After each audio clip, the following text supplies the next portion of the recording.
নেপালে ক্ষোভের আগুনে জ্বলছে। আর এবার নজর রাখবো এই নেপাল সংক্রান্ত খবরে।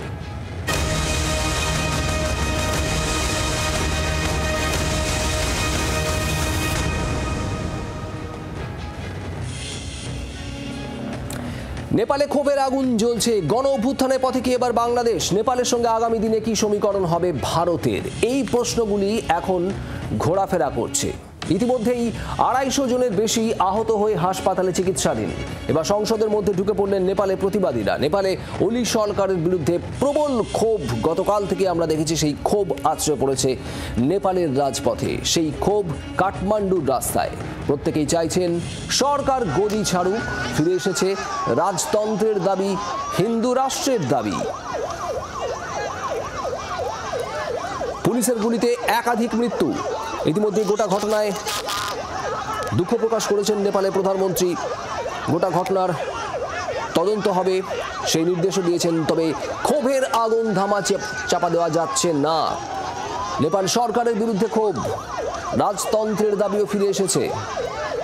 ছাত্র যুব সম্প্রদায়, জেন জেড, তাদের এই আন্দোলনে এই মুহূর্তে উত্তাল এই নেপাল। অয়ন ঘোষাল আমাদের প্রতিনিধি রয়েছেন আমাদের সঙ্গে সরাসরি। অয়ন, গতকাল থেকে যে পরিস্থিতি দেখছি কাঠমান্ডু সহ নেপালের বিভিন্ন জায়গায়, ঠিক কি আপডেট, কি পরিস্থিতি? তার কারণ স্বরাষ্ট্রমন্ত্রী পদত্যাগ করেছেন ইতিমধ্যেই ঘটনার দায় নিয়ে। আর তার থেকেও বড় প্রশ্ন যে কতটা প্রভাব পড়তে চলেছে আমাদের দেশের উপর, তার কারণ একেবারে প্রতিবেশী দেশ নেপালের সঙ্গে দীর্ঘদিনের ঐতিহাসিক সম্পর্ক ভারতের।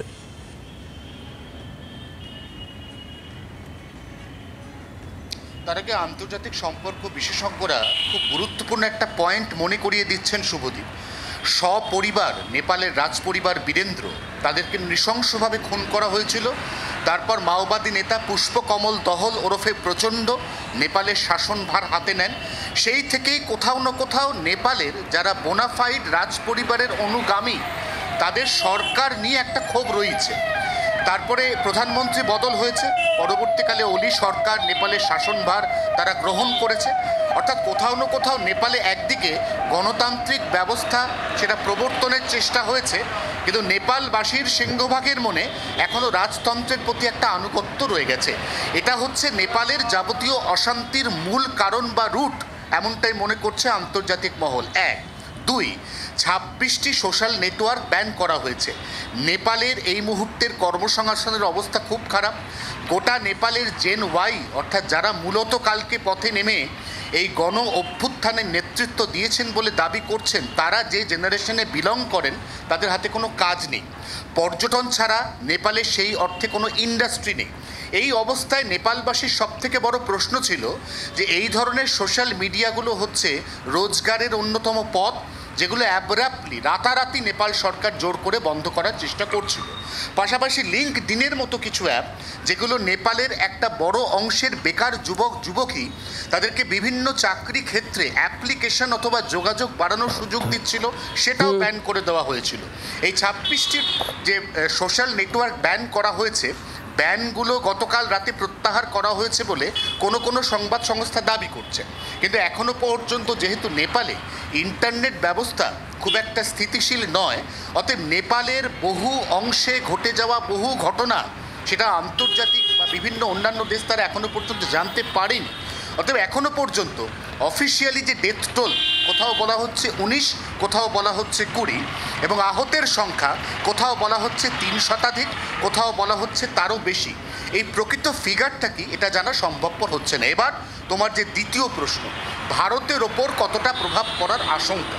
আমরা এর আগে বহুবার দেখেছি যে নেপালের যে ট্রানজিট পয়েন্ট সেটাকে ব্যবহার করে, এই প্যাসেজটাকে ব্যবহার করে একাধিক পাক জঙ্গি সংগঠন তারা ভারতে জঙ্গি অনুপ্রবেশ ঘটিয়েছে। এবং ঠিক এই জায়গা থেকেই নয়াদিল্লির যেটা এই মুহূর্তে সবথেকে বড় আশঙ্কা, প্রতিবেশী দেশের এই টালমাটাল অবস্থার সুযোগ নিয়ে নতুন করে ভারতের চিরশত্রু দেশ পাকিস্তান তারা অনুপ্রবেশের যে প্রবণতা সেটা বাড়ানোর চেষ্টা করবে না তো। সেই কারণেই সশস্ত্র সীমা বল তাদেরকে ইতিমধ্যেই হাই অ্যালার্টে রাখা হয়েছে। সেনা তারা হাই অ্যালার্টে রয়েছে। নয়াদিল্লির যে ইন্টেলিজেন্স যেমন তাদেরকেও কিন্তু এই মুহূর্তে একেবারে হাই অ্যালার্টে রাখা হয়েছে। অয়ন, তুমি নজর রাখো। আর এই মুহূর্তে আমাদের সঙ্গে রয়েছেন আন্তর্জাতিক সম্পর্ক বিশেষজ্ঞ অনিক চট্টোপাধ্যায়। অনিকবাবু, 26টি সোশ্যাল মিডিয়া সাইট সেগুলোকে বন্ধ করে দেওয়া হয়েছে, এটা কি মূল কারণ, নাকি বেশ কিছুদিন ধরেই ক্ষোভ পুঞ্জীভূত হচ্ছিল আর তারপর এই বিষয়টাকে সামনে রেখে এবার প্রতিবাদ প্রতিশোধ একেবারে বিস্ফোরণের জায়গায় পৌঁছে গেল নেপালে? কি মনে হয়? একদম, নেপালে দেখুন একটা স্থিতিশীল সরকারের অভাব। গত প্রায় 15 বছর ধরে নেপালে কোনো স্থিতিশীল সরকার নেই এবং মিলিঝুলি সরকার, বিভিন্ন রাজনৈতিক দল নিজেদের স্বার্থের মতো করে সরকার তারা গঠন করেছে। এমনকি এটাও দেখা গেছে যে সরকার গঠন করে বিভিন্ন নেতারা ক্ষমতা ভাগ করে প্রধানমন্ত্রীত্বের দাবি করছেন সরকারে আসার পরে। ফলে নেপালের জনগণ কিন্তু হতাশ, অর্থাৎ সরকারের থেকে যে পরিষেবা পাওয়ার কথা, সরকারের থেকে যে নিশ্চয়তা পাওয়ার কথা জীবন জীবিকা ইত্যাদি বিভিন্ন ক্ষেত্রে, সেটা কিন্তু নেপালের জনগণ পাচ্ছে না। স্থিতিশীল সরকার নেই নেপালে দীর্ঘদিন ধরে এবং সব মিলিয়ে ক্ষোভ ছিল। সেই ক্ষোভটা এই যে সোশ্যাল নেটওয়ার্ককে এটা সামনে রেখে, এটা ব্যান করাকে সামনে রেখে সেটা আছড়ে পড়েছে। অর্থাৎ ক্ষোভ কিন্তু নেপালে ছিল। আর একটা অংশ, তারা কিন্তু রাজতন্ত্রের প্রতি ভীষণভাবে তারা রাজতন্ত্রের সমর্থক নেপালের জনগণের। আরেকটা কারণও হয়েছে যে রাজতন্ত্র চলে যাওয়ার পরে গণতান্ত্রিক সরকার যেহেতু ডেলিভার করতে পারেনি, কোনো সরকারই পারেনি সেইভাবে জনগণকে পরিষেবা দিতে, ফলে আবার রাজতন্ত্রের প্রতি একটা আগ্রহ বেড়েছে এবং রাজতন্ত্রের প্রতি একটা সমর্থন ছিলই। এই সব মিলিয়ে কিন্তু নেপালে এই যে চূড়ান্ত যে বিক্ষোভ কালকে আমরা দেখেছি সেটা চলেছে, সেই বিক্ষোভ কিন্তু এই সবেরই ফসল। তাছাড়া দারিদ্র, বেকারত্ব এগুলো আছে, যেটা আপনাদের প্রতিনিধিও বললেন। বেকারত্বের কারণে অনেকে সোশ্যাল মিডিয়াকে রোজগারের একটা পথ হিসেবে তারা ব্যবহার করে, সেটাকে রাতারাতি ব্যান করে দেওয়া, এই সব মিলিয়েই হয়েছে। কোনো শুধু যে সোশ্যাল মিডিয়াকে ব্যান করার কারণে এটা হয়েছে তা নয়, সেটাকে সামনে রেখে বিক্ষোভ আছড়ে পড়েছে। একবারই। অনেকবাবু ধন্যবাদ। অনিক চট্টোপাধ্যায় আন্তর্জাতিক সম্পর্ক বিশেষজ্ঞ আমাদের সঙ্গে ছিলেন। অয়ন ঘোষাল আমাদের প্রতিনিধিও আমাদের সঙ্গে ছিলেন সরাসরি। অয়ন, তোমাকেও ধন্যবাদ। জ্বলছে নেপাল, কতটা সতর্ক ভারত?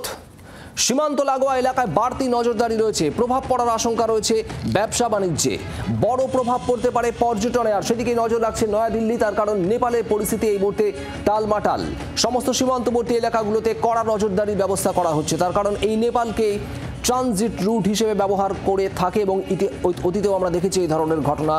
আতঙ্কবাদীরা, সন্ত্রাসবাদীরাও তারা এই নেপালের পথ ব্যবহার করে ভারতে প্রবেশ করার চেষ্টা চালিয়েছে একাধিকবার। নেপালের এই টালমাটাল পরিস্থিতিতে সেই সম্ভাবনা আরও কি জোরালো হবে? সব দিকে নজর রাখছে নয়াদিল্লি। সীমান্ত এলাকায় বাড়তি নজরদারি।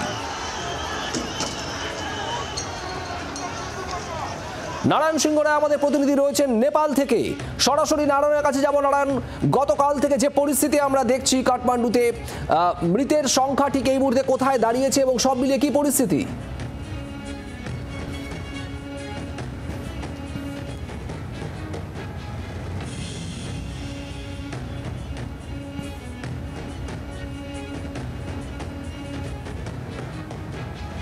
শোনা যাচ্ছে নারায়ণ? যোগাযোগ করার চেষ্টা করবো আবারও নারায়ণের সঙ্গে এবং একেবারে গ্রাউন্ড জিরোর কি পরিস্থিতি, কি রিয়েলিটি জানার চেষ্টা করবো, জানাবো আপনাদের। সব মিলিয়ে রীতিমতো উত্তেজনার পরিস্থিতি গোটা নেপাল জুড়ে, আর এর প্রভাব পড়তে পারে এদেশেও। সেদিকেই সতর্ক নজর রাখছেন নয়াদিল্লি। জ্বলছে নেপাল, সতর্ক ভারত।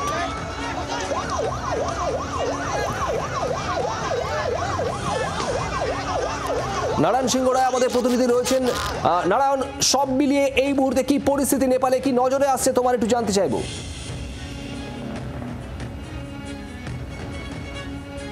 শুভদীপ, আমি এই মুহূর্তে একেবারে নেপালে রয়েছি। আমি তুহিনকে বলবো আস্তে আস্তে দেখাতে। এই মুহূর্তে বলা চলে নেপালে আমি যেখানে রয়েছি অর্থাৎ কাকরভিটা, সেখানে কিন্তু পরিস্থিতি কিছুটা হলেও স্বাভাবিক।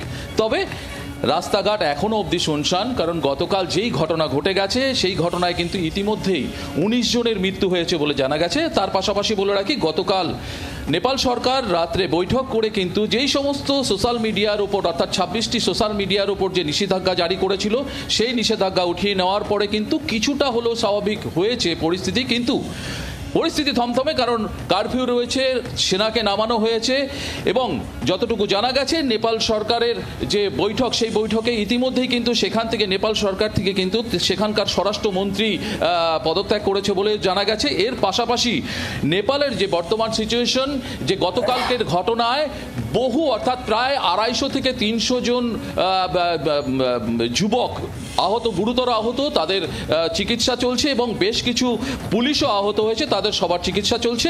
সব মিলিয়ে নেপালের পরিস্থিতি কিছুটা হলেও, এই মুহূর্তে আমি যেখানে রয়েছি সেখানে পরিস্থিতি কিছুটা হলেও স্বাভাবিক, তবে রাস্তাঘাট একেবারে শুনশান বলা চলে। সেনা রয়েছে, পুলিশ রয়েছে, টহল চলছে।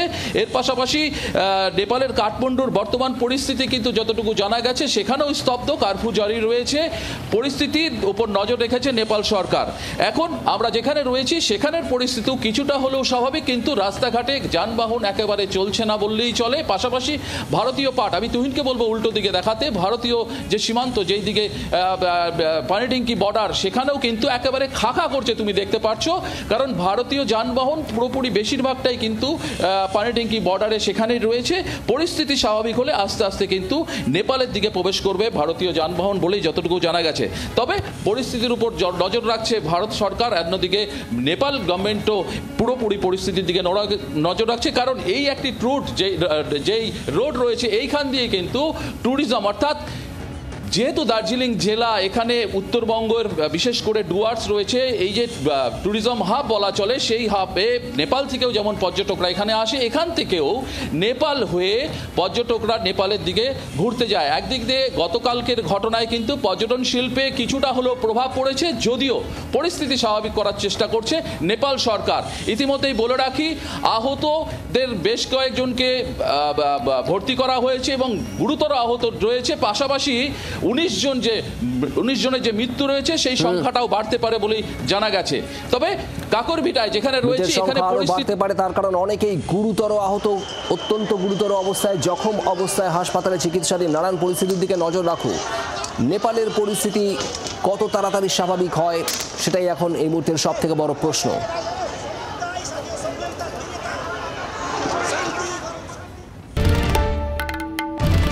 বাংলার আওয়াজ, বাঙালির আবেগ, জি 24 ঘন্টা।